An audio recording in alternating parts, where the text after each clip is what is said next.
Welcome to the 1 Minute Apologist. 1 Minute Apologist. If you had 1 minute Apologia. to be able to unpack for the audience, Apologetics seeks to give credible answers to curious questions, to give a defense.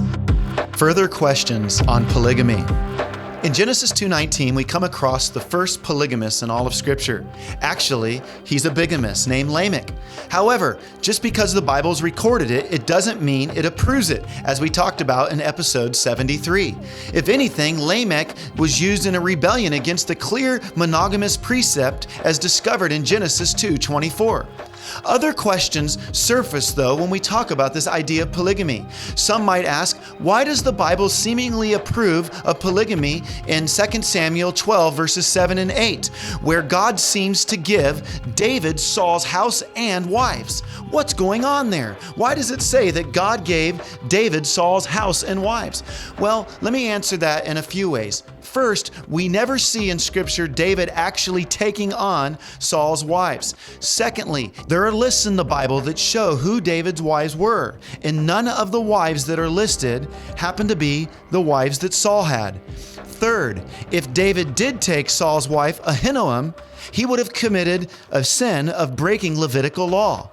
Finally, we need to understand that the phrase that God gave David, Saul's wives, is merely just an expression saying that everything that belonged to Saul was now given to David for his own disposal, not that he took the women to be his wives.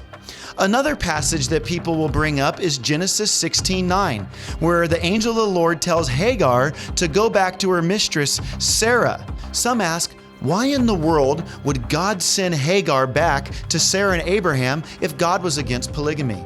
But we must understand this in Genesis' broader context. We know that God gave a promise to Abraham and Sarah that he was going to bless many nations through their offspring.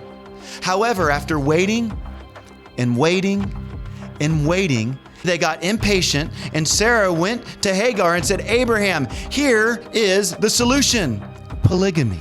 Hagar came into the picture, and she was to be the solution because Abraham and Sarah wanted to do their work for God instead of waiting. But instead, you know what happens. Hagar gives birth to Ishmael, and the promised child was actually Isaac. The good news is, in this story, God is a God of grace and mercy. He still works through their flaws, and that's what we see over and over again. Not God's approval, but God's grace. I want to close by reading to you a statement from Paul Copan's book, Is God a Moral Monster?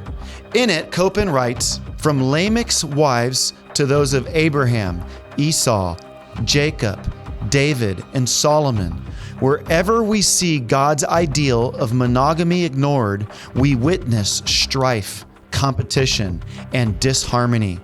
The Old Testament presents polygamy as not only undesirable, but also a violation of God's standards.